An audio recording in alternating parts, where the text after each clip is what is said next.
surga, kami bersyukur hari ini Tuhan beri kesempatan bagi kami di awal tahun, di hari pertama memulai pekerjaan kami.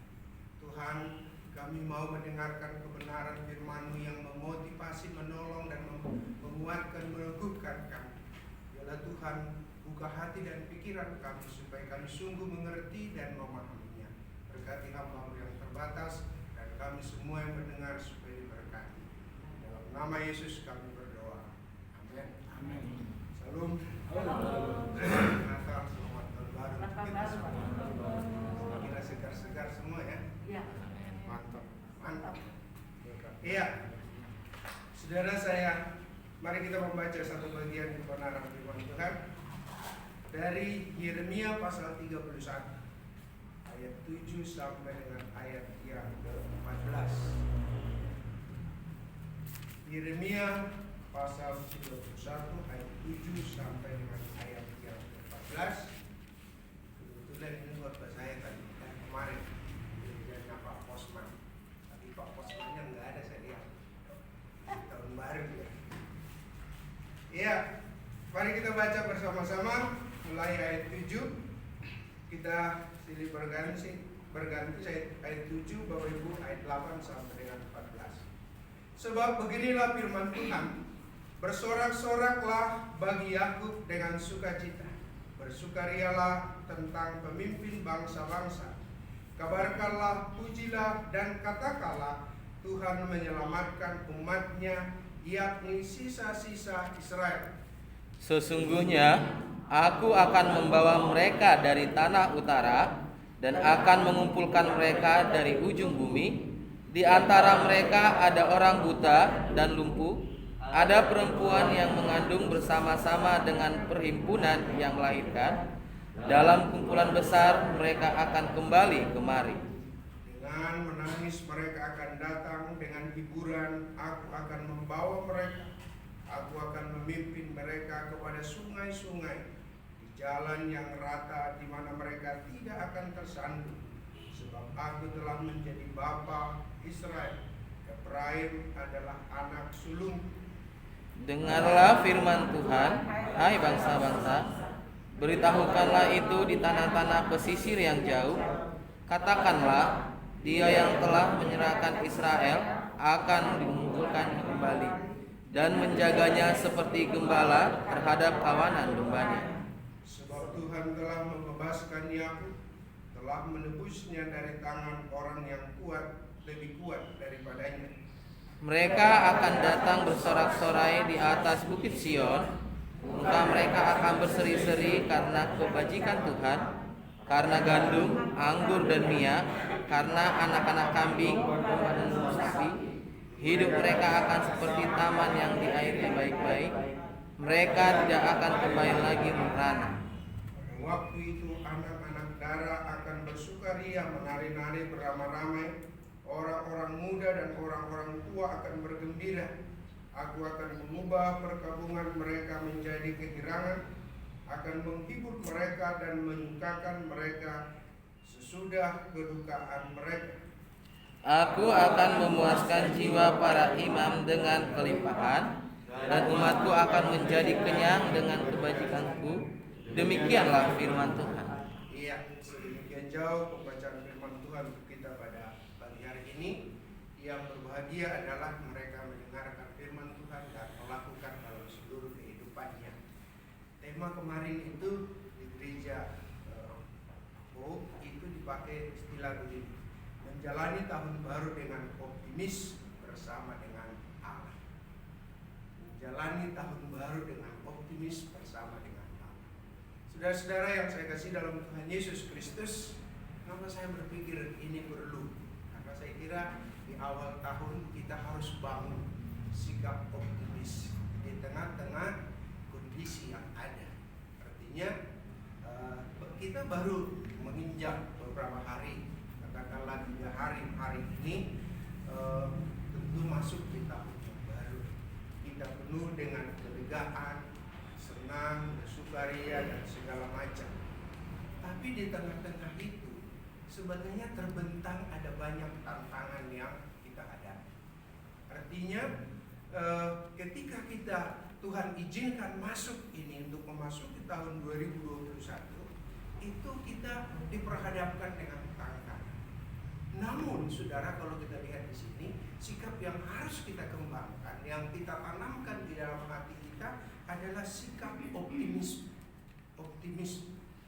Optimis itu adalah dalam bahasa Latin dipakai optimus. Itu yang terbaik. Jadi sikap optimis adalah sikap yang berpikir, berharap yang terbaik. Artinya kita sedang berpikir dan berharap bahwa tahun ini adalah tahun yang terbaik yang kita harus jalani bersama di dalam seluruh kehidupan. Artinya, saudara, kalau kita lihat di sini dalam Kamus Bahasa Indonesia, sikap itu dikatakan ketika seseorang melihat sisi yang baik atau menyenangkan.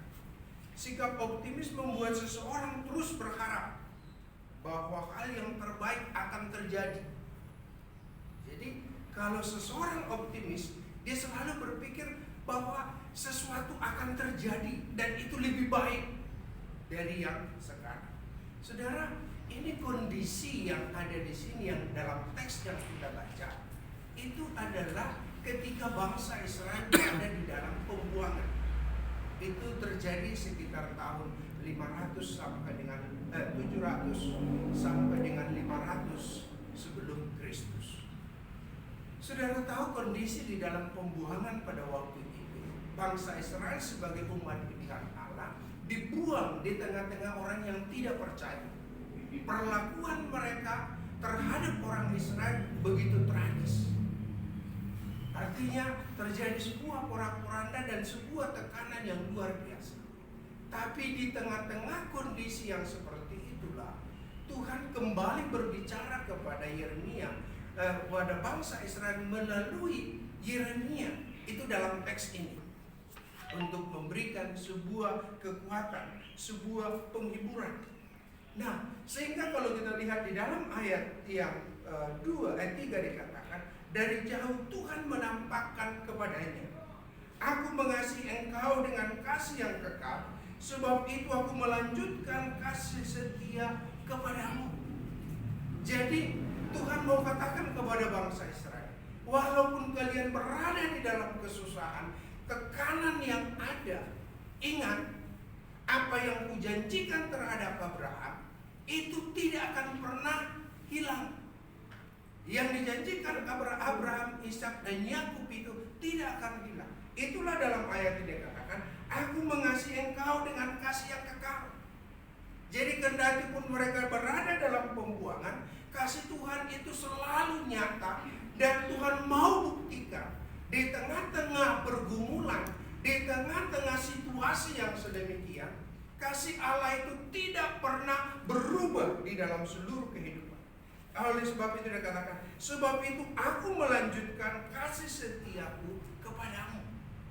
Saudara-saudara yang saya kasih dalam Tuhan Yesus, hal yang sama juga tentu dialami dalam kehidupan bangsa Indonesia dengan peristiwa COVID yang ada. Tapi kita melihat kasih setia Tuhan juga itu tetap ada dan terus nyata dalam seluruh kehidupan kita. Itu yang membuat sikap optimis itu harus dibangun di dalam seluruh kehidupan. Saudara-saudara yang saya kasih dalam Tuhan Yesus, kalau kita coba perhatikan, seperti yang saya katakan, ini menjadi seruan dari Tuhan yang disampaikan kepada bangsa Israel melalui Nehemia ini.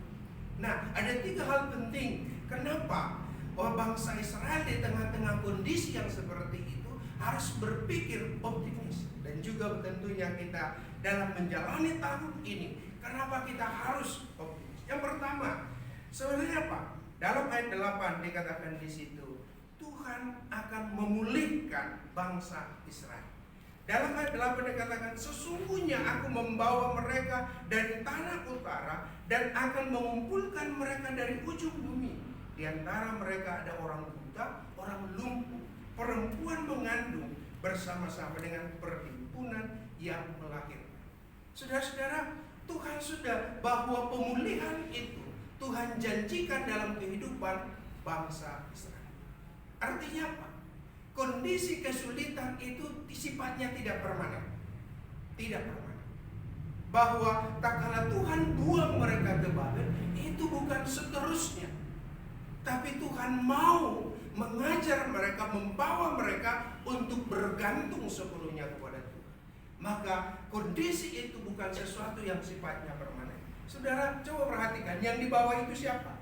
Orang buta, orang lumpuh, perempuan yang mengandung, bersama perhimpunan orang yang melahirkan. Saudara coba bayangkan, saya baca beberapa tafsiran, dia katakan begini, kenapa orang buta? Kenapa orang lumpuh? Itu orang yang tidak berdaya, yang hanya melihat nunggu waktu menerima apa adanya. Orang yang mengandung, kalau itu sudah 7 bulan, 8 bulan, dia mau buat apa? Mau lari kemana? Perhimpunan yang melahirkan, artinya sangat-sangat terbatas. Tapi janji itu, kondisi yang seperti itu pun, Tuhan akan bawa mereka keluar dari pembuangan ke tanah yang Tuhan janjikan.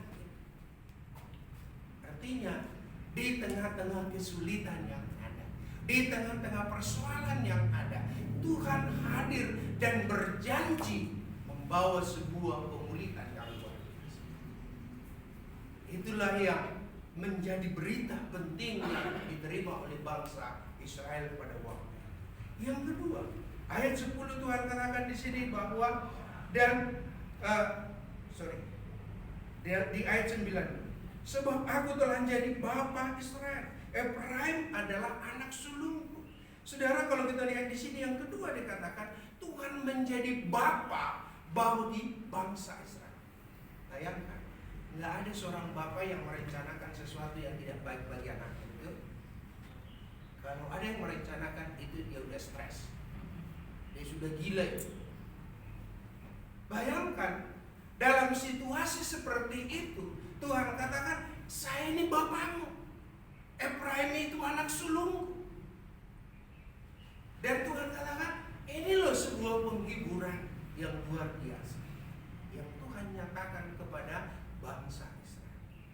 Jadi hubungan yang sangat dekat antara bapa dengan anak, dan dia selalu berpikir yang terbaik akan diberikan kepada anak. Itulah yang akhirnya membawa bangsa Israel harus berpikir optimis. Dan yang terakhir, saudara, kalau kita lihat di sini, yaitu di dalam ayat yang ke-10, dan menjaganya seperti gembala terhadap kawanan. Tuhan menjanjikan bahwa Allah akan menjadi gembala bagi bangsa Israel. Saudara, hal yang sama juga Tuhan janjikan bagi kita. Dia menjadi gembala dalam seluruh kehidupan kita, yang menuntun kita. Kalau Mazmur 23 dikatakan, ke air yang tenang, rumput yang hijau. Artinya gembala bertanggung jawab betul terhadap siapa? Kawanan domba. Dombanya tidak akan dibiarkan begitu saja, tapi dia mencari. Dalam kondisi yang ada di Timur Tengah bukan seperti yang ada mungkin di Bandung atau di Jawa dan segala macam. Tapi itu padang gurun, sehingga menemukan padang rumput itu begitu susah. Dan menemukan air juga begitu sulit. Sehingga seorang gembala lah yang akan mencari dan menuntun domba-dombanya untuk masuk ke tempat-tempat yang masuk. Saudara-saudara yang saya kasih dalam Tuhan Yesus Kristus, apa implikasi penting bagi kita saat ini? Tadi saya katakan menjalani tahun baru dengan optimis bersama dengan Allah. 3 hal itu penting yang mengingatkan kepada kita bahwa Tuhan berjanji memberikan sebuah pemulihan. Dia menjadi bapa kita, dan dia menjadi gembala yang akan menuntun dalam kehidupan kita. Tentu dalam memasuki tahun ini terbentang berbagai macam tantangan. Tapi ingat, kondisi 2021 Tuhan pulihkan di 2022. Kalau kita menjadikan dia menjadi bapa, menjadi gembala yang akan menuntun kehidupan. Pergumulan kita saya kira begitu berat. Kami targetnya tahun ini harus punya izin institusi.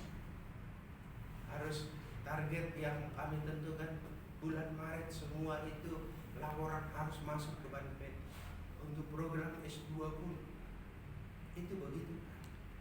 Tapi saya yakin melalui kebenaran firman Tuhan ini, kalau kita ingat, kalau kita sadar bahwa Tuhan akan pulihkan, menjadikan Allah sebagai gembala, menjadikan Dia menjadi Bapa, Dia akan mengatur seluruh perjalanan hidup. Saya kira juga hal yang sama untuk PT Santosa ASI dengan segala target pergumulan yang ada. Yakin bahwa Tuhan memulihkan kehidupan yang selamat. Jadikan dia menjadi gembala yang akan menuntun. Jangan mengandalkan kemampuan sendiri, andalkanlah Tuhan dalam seluruh hidup. Jadikan dia di Bapa. Karena kalau dia jadi Bapa kita, maka dia akan memikirkan dan memberikan yang terbaik di dalam seluruh hidup. Mahasiswa juga saya kira. Mari kita semua melihat kebenaran firman Tuhan. Kenapa kita harus optimis? Karena Tuhan janjikan, karena Dia menjadi Bapa kita, Dia menjadi gembala dalam seluruh hidup. Karena Daud katakan, di lembah kekelaman pun aku tidak takut. Mau tantangan apapun, sesulit apapun pergumulan, kalau Tuhan bersama dengan kita. Kata Maria, bagi Tuhan tidak ada yang takut. Bila kita aminkan kebenaran firman Tuhan ini, kita berpikir dan menantikan di tahun 2022 sesuatu yang terbaik. Amin. Kami bersyukur untuk kebenaran firman-Mu yang singkat yang kita merenungkan di pagi hari ini. Tuhan, terima kasih untuk janji yang Tuhan memberi pemulihan.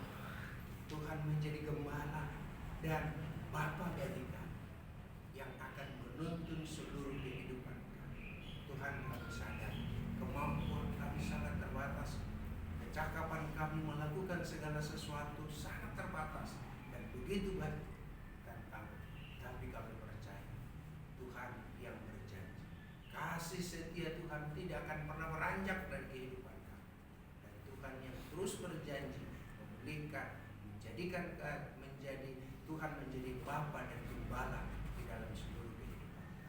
Berkati kami semua supaya kami tetap memiliki sikap optimis dalam menjalani tahun-tahun yang lain. Di dalam nama Tuhan Yesus kami berdoa. Amin. Amin.